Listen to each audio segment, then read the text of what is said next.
You ask Tiger to solve. This deals with linear equations with one unknown.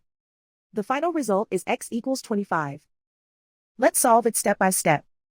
Simplify the expression. Expand the parentheses. Simplify the arithmetic. Group all constants on the right side of the equation.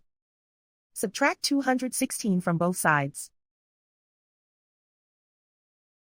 Simplify the arithmetic.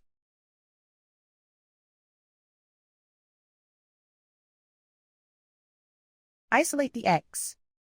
Divide both sides by 9.